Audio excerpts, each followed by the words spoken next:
Table आणू लागू madam. काही नाही काय आज चालू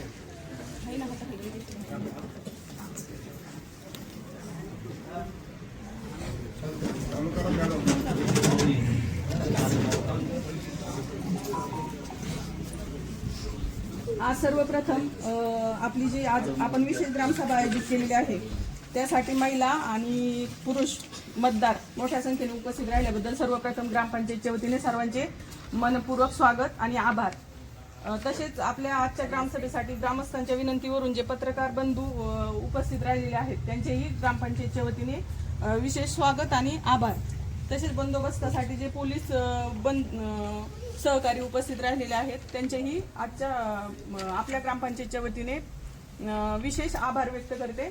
आणि आजच्या मीटिंगला आपण सुरुवात करूया. प्रशासक मॅडमच्या परवानगीने आजच्या मीटिंगला आपण सुरुवात करूया.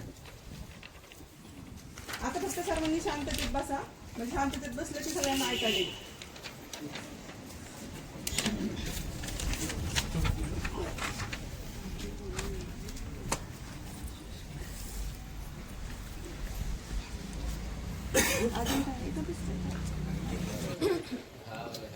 गोरक्षनाथ मारुती कोळेकर, दुसरा आहे अरुण बाबूराव करंडे, तिसरा आहे सत्यवान मोहन बोक्षे, चौथा आहे राजेंद्र भागुजी कोळेकर, पाचवा अर्ज आहे साहेबराव बाबूराव करंडे, संपत बाबूराव करंडे,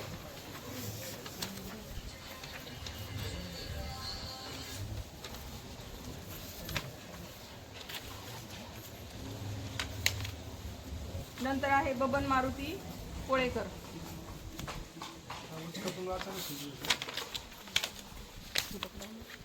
एकनाथ विठोबा कोळेकर, संतोष बबन कोळेकर, रामदास पाटील बुवा कोळेकर, गंगाराम श्रीहरी कोळेकर, नंतर आहे राहीबाई बबुशा कोळेकर, बाबाजी रामदास सातपुते, बारकू बाबूराव सातपुते, दत्ता बबुशा कोळेकर, नाथा शाबास कोळेकर, अजय शंकर कोळेकर, अंकुश गोविंद कोळेकर. आजच्याला शांतता आहे का? आजची जी आपण ग्रामसभा या ठिकाणी आयोजित केली ती खऱ्या अर्थानं प्रशासकीय अधिकारी भिरकर मॅडम असतील त्यांच्या अध्यक्षतेखाली या ठिकाणी ही आपण मीटिंग करतोय.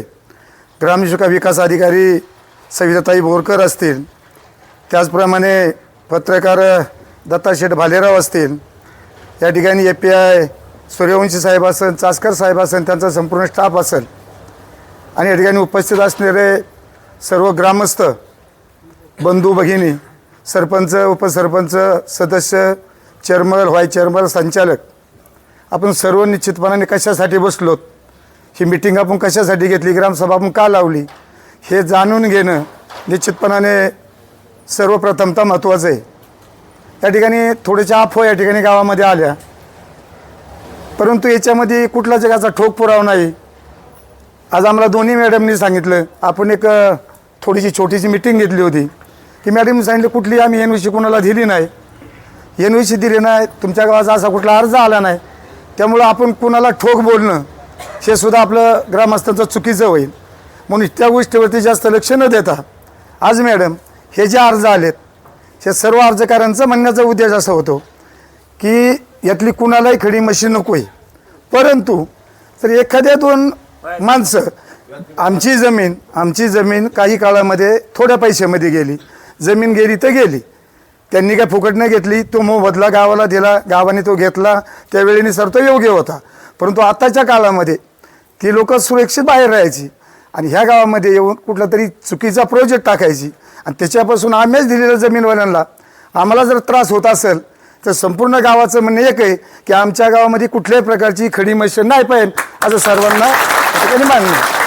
आणि कसं होतं की मागच्या वेळेस आम्ही मीटिंग थोडीशी घेतली होती, त्याच्यामध्ये थोडी शंका कुशंका की बाबा आम्ही खडी मशीन होऊ नये म्हणून सहाय्य केल्या होत्या आणि खडी मशीनचा अर्ज कसे गेले. परंतु आज शासकीय तुमच्या माध्यमातून आम्हाला कळतं आहे की असा कुठलाही त्यांनी प्रस्ताव दिलेला नाही, त्यामुळे याच्यामध्ये कुणालाही दोषी ठेवता येणार नाही. कसं होतं मॅडम, आता तुम्ही पाहताय आमच्या बाजूला करंजरे गाव आहे, सगळ्यांनी लक्ष देऊन ऐका.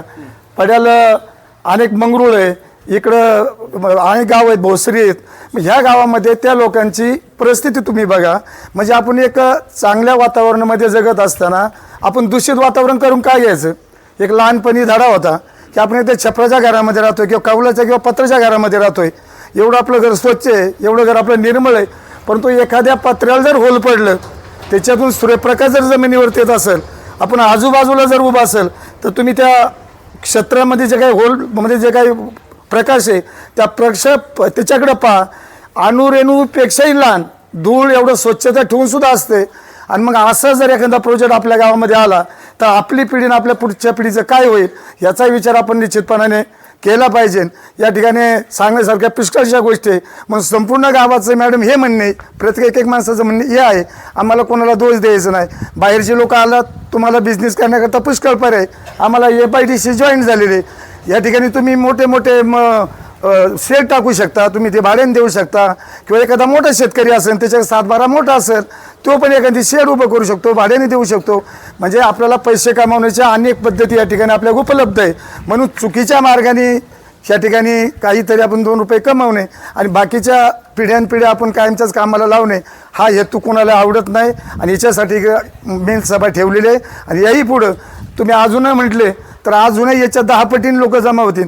परंतु कोणी असू त्या ठिकाणी मी जरी असलो, माझा अर्ज आहे, पण मी सुद्धा चुकीचा मार्ग करू नये ही वैयक्तिक ग्रामस्थांच्या वतीने माझी सर्वांना विनंती राहील.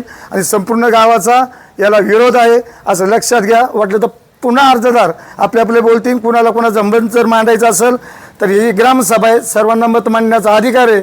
मी बोललो अजून कुणाला बोलू शकता, पण सर्वांच्या मनातल्या भावना समजून मॅडमपर्यंत पोच करण्याचं काम मी निश्चितपणाने या ठिकाणी केलेलं आहे.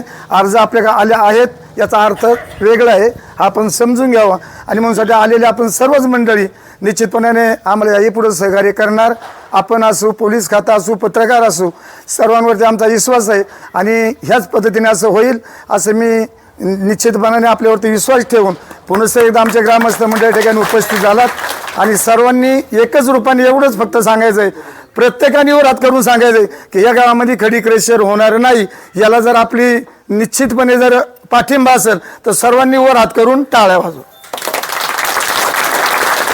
एवढं बोलतो आणि या ठिकाणी या गोष्टीला मान्यता नाही, काहीच नाही. मग 100 साया आहेत माझ्याकडे. तो माणूस असा म्हणतो कसा? पण त्यांच्यावर ठोक पुरावा नाही ना, काय दिलंच नाही कोणाच्या म्हणतो कसा काय? मग माझ्याकडे 100 साया आहेत. वैयक्तिक बोलण्याला नाही. अफवा आणली कोण्या हा मग तो गावात? ही अफवा आणली. त्या अफवाकडे आपण जायचं ऐकून घ्या ना. अफवा कसं होतं की आज आपल्याला दोन्ही मॅडम शासकीय आहेत. मग त्या मॅडम जर म्हणतात की आम्ही असला कुठला प्रस्तावच नाही दिला तर भांडाचा कोणा सगळं? मग तो म्हणतो साया आहे माझ्याकडे 100 साया आहे. अहो तोंडी काही म्हणेन नाही, त्याचं हे करा, खात्री करा ना नाही त्याचं. काय नाही नाही. खडी मिसळ होऊनच द्यायची नाही. हा होऊनच द्यायचं नाही तसं खडी मिसळ हा. द्यायची नाही. मग प्रश्न येतो. तो विषय कसा आहे चर्म तुम्ही समजून घ्या. जर आपल्याला त्याचा कुठला पुरावा नाही, ऐका ना, आपल्याला कुठलाच पुरावा नाही आणि पुरावा जर नसेल तर आपण कुणाला दोषी ठरवणार? 100 साया आहेत माझ्याकडे. मग ते माहिती अधिकारी तो शोध लावू आपण. पण सध्या मिटिंगचा अर्थ आहे हे तुम्ही लक्षात घ्या.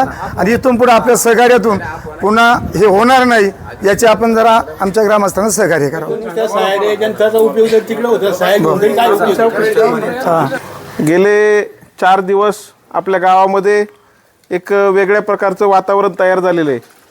त्याचं कारण म्हणजे की शरद बबुशा कोळेकर या शेतकऱ्याच्या नावाने संबंधित व्यक्तीने खडी क्रशरसाठी परवानगी रस्ता म्हणून त्या रस्त्याचं ॲग्रीमेंट केलं. आणि त्या ॲग्रीमेंटच्या अनुषंगाने गावामध्ये एक वेगळी वातावरण तयार झालं. आणि गावातील बऱ्याचशा नागरिकांचा एक प्रश्न तयार झाला की आपल्या गावच्या सरपंचाने काहीतरी पैसे घेतले, 70 लाख रुपये घेतले, 35 लाख रुपये आले, 35 लाख रुपये बाकी राहिले आणि सरपंचांनी त्याच्यावरती जागा घेतल्या, जमिनी घेतल्या, अशा बऱ्याचशा लोकांचा समज झाला की बाबा सरपंच कुठंतरी चुकीच्या पद्धतीने ग्रामस्थांची भूलताप करतोय का? पण आता गेले 7 वर्ष मी गावचा सरपंच होतो, 2 वर्ष झाले प्रशासक कालावधी आहे. सरपंचाच्या जर सहीने कुठलं प्रोजेक्ट जर गावामध्ये येत असेल तर हे चुकीचा विषय आहे. त्याला ग्रामसभा आहे, प्रोसिडिंग आहे, ग्रामपंचायत मॅडम आहे, प्रशासक अधिकारी आहे, सगळ्या गोष्टीला संबंधात घेऊन या गोष्टी घडल्या जातात. पण अतिशय चुकीच्या पद्धतीने माझ्यावरती आरोप केले, याचं मला दुःख आहे. कुठल्याही प्रकारचं मॅडम, आम्ही 7 सदस्य, त्याच्यामध्ये नितीन भाऊ असतील, समाधान असन, बारकू अण्णा असतील, संभाजी असन, आपल्या खालच्या आशाताई असतील, आम्ही सर्वांना एकत्रित घेऊन 5 वर्ष गावचा कारभार केला आहे. कुठल्याही प्रकारचं चुकीचं काम केलं नाही. तुमच्या माहितीसाठी सांगतो की बाबा मी थोडा कमी शिकलेलो आहे. माझी सही सोपी आहे. आपल्या पाठीमागच्या कालावधीमध्ये जे आपला ग्रामसेवक होते बांबळे भाऊसाहेब, त्यांनी माझ्या खोट्या सहीचा उपयोग करून याच पांडुरंगाच्या या ज्या रिलिंगचं काम झालेलं आहे याचं डबल इस्टिमेट करून 1,70,000 रुपयाचा घोटाळा केला होता. आणि तो काही दिवसांनी माझ्या लक्षात आला की बाबा काय झालं आहे, म्हणून मी त्याची चौकशी केली. पांडुरंगाची शपथ घेऊन सांगतो की ग्रामसेवक भाऊसाहेब मला म्हणले की सरपंच मी 1,70,000चा घोटाळा केला आहे, तुम्हाला 3 लाख रुपये देतो, फक्त गप्प बसा. की लोकांना कुठंतरी अंधारात ठेवायचं आणि ही चुकीच्या भूमिका माझी कधीच नाही आहे. माझा जे गाव करीन ते राव करू शकत नाही. माझा या गोष्टीला 100% विरोध आहे आणि फक्त माझ्यावरती विश्वास ठेवा. मी कुठल्याही प्रकारचं असं कुठल्याही बोलतापाला बळी पडलेलो नाही आहे. एवढंच बोलतो आणि थांबतो. धन्यवाद. अधिकारी, सर्व ग्रामस्थ आणि महिला मंडळी, आजच्या ग्रामसभेला एवढ्या मोठ्या संख्येनं आमच्या महिला भगिनीसहित आपण सर्वजण उपस्थित राहिलो, याचं कारण आपल्या सगळ्यांना ज्ञात आहे की गावामध्ये एखादा चुकीचा प्रोजेक्ट येतो आहे अशी माहिती आम्हा सगळ्यांच्या कानापर्यंत पोहोचली आणि त्या विषयाला धरून मॅडमला विशेष ग्रामसभा लावण्याची विनंती आपण गावच्या वतीने केली आणि त्या मीटिंगच्या या ठिकाणी आयोजित केलेलं आहे. आपण सर्व मंडळी या गोष्टीचे साक्षीदार आहात की 23 डिसेंबर 2023 रोजी अशाच प्रकारची एक ग्रामसभा आपण या ठिकाणी लावलेली होती.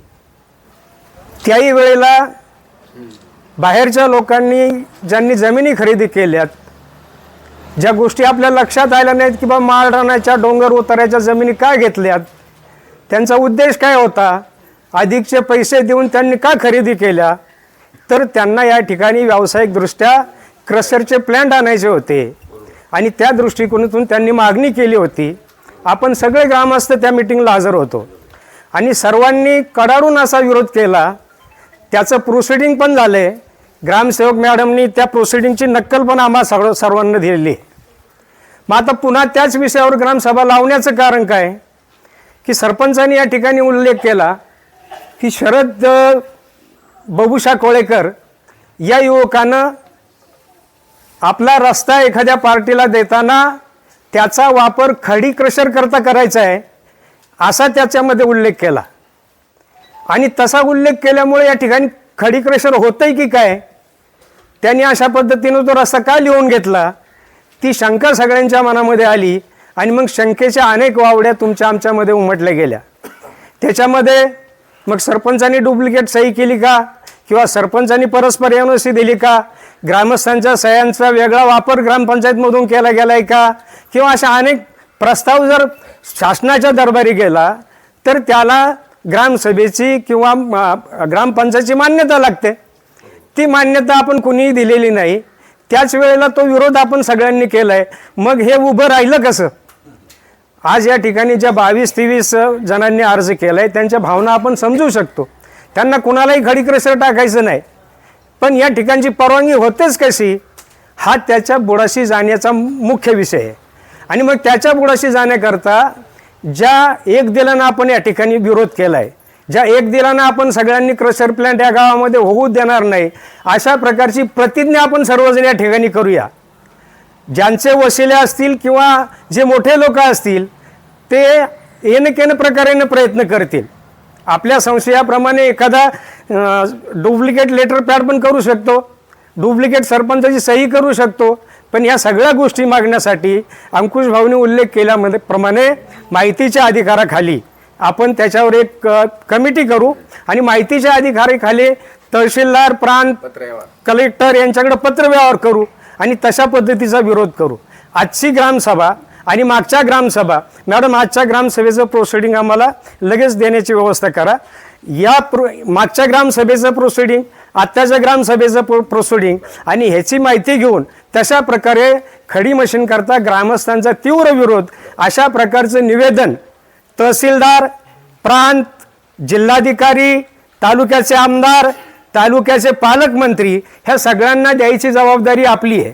आणि एवढाही विरोध करून जर काही होत असेल किंवा जर काही होऊ घातलं असेल तर त्याच्याकरता तुमची सगळ्याची रस्त्यावर उतरण्याची तयारी पाहिजे. त्याच्याकरता जनआंदोलन उभारलं पाहिजे, त्याच्याकरता उपोषणाला बसण्याची ताकद पाहिजे. कारण ह्याच्यामध्ये जी ताकद आहे ती शासनालाही त्या ठिकाणी नमावं लागतं. आणि म्हणून हा विषय अतिशय सिरियसली घेऊन आज आपण ह्या सगळ्या गोष्टीचा कागदोपत्री विचार करून परवा सोमवारी या ठिकाणी किरण भाऊ असतील, समाधान भाऊ असतील, सरपंच असतील, हे सगळ्या मंडळींनी निवेदन तहसीलदार, प्रांत या मंडळींना द्यायचे आणि तशाच पद्धतीची निवेदनं पुढं पाठवायच्यात. आणि जर अशा पद्धतीचा काही प्रोजेक्ट होऊ घातला असेल तर त्याची आम्हाला माहितीच्या अधिकाराखाली एक अर्ज देऊन त्याची माहिती आपण त्या ठिकाणी संकलन करायची. आणि या ठिकाणी विशेष सांगायचं झालं तर शासन म्हणते गावं समृद्ध करा, गावं समृद्ध करा. शासनाच्या योजनांना आपण साथ देतोय, मॅडमने या ठिकाणी उल्लेख केला अनेक योजनांचा. मग गावं समृद्ध करायची म्हणजे गावं काय धुळीने माखून टाकायची का? आपण आपल्या जमिनी आपल्या पुढच्या पिढ्या बर्बाद करण्याकरता वापरायच्या का? ह्या सगळ्या गोष्टीचं सिरियसली सगळ्यांनी विचार करा. कुणावरही शंका न घेता आपण त्याच्या बुडाशी जाऊ आणि सर्व सामर्थ्यानिशी या गोष्टीचा आपण धिक्कार करू किंवा ही गोष्ट होऊ देणार नाही. अशा प्रकारची आपल्या सर्वांच्या वतीनं आजच्या ग्रामसभेचा ठराव या ठिकाणी मॅडम घेतील. आणि आजच्या ठरावामध्ये मॅडम असा उल्लेख करा की या पुढच्या कुठल्याही कालावधीमध्ये इथून मागं आणि इथून पुढेही अशा पद्धतीचं खडी क्रशर करता धामणे गाव हे सेफ झोन राहील अशा प्रकारचा ठराव आपल्या सर्वांच्या वतीने या ठिकाणी करावा अशा प्रकारची विनंती करतो आणि माझे विचार या ठिकाणी थांबवतो. नाही काय हे सगळं आहे ना सगळं. प्रस्तावित येऊ घातलेल्या खडी क्रेशर प्रकल्पास तीव्र विरोध. महोदय, आम्ही खालील सह्या करणार मौजे धामणे येथील शेतकरी आहोत. दिनांक 20/2/2026 रोजी सकाळी 11:30 वाजता होणाऱ्या विशेष ग्रामसभेच्या विषयामधील धामणे गाव परिसरात होऊ घातलेल्या प्रस्तावित खडी क्रेशर प्रकल्पासाठी ग्रामपंचायत व ग्रामस्थांच्या परवानगी अर्जाबाबत चर्चा करण्याचा मुद्दा आमच्या निदर्शनात आला. प्रस्तावित खडी क्रेशर प्रकल्पामुळे सर्व ग्रामस्थ विशेषतः वयोवृद्ध नागरिकांच्या आरोग्यास धुळीमुळे धोका उत्पन्न होऊ शकतो. तसेच जवळच शाळा असल्यामुळे धूळ, सततचा आवाज आणि अवजड वाहनांच्या वाहतुकीमुळे मुलांच्या व ग्रामस्थांच्या आरोग्यास व जीवितास धोका निर्माण होण्याची तसेच या परिसरातील शेती पिकांवरती सुद्धा परिणाम होण्याची शक्यता नाकारता येत नाही. करता आम्ही या प्रस्तावित प्रकल्पास लेखी स्वरूपात तीव्र विरोध दर्शवित आहे. गजेंद्र सोपनराव पाटील, प्रमोद पुरुषोत्तम पाटील व विनोद पुरुषोत्तम पाटील यांनी पत्र दिले.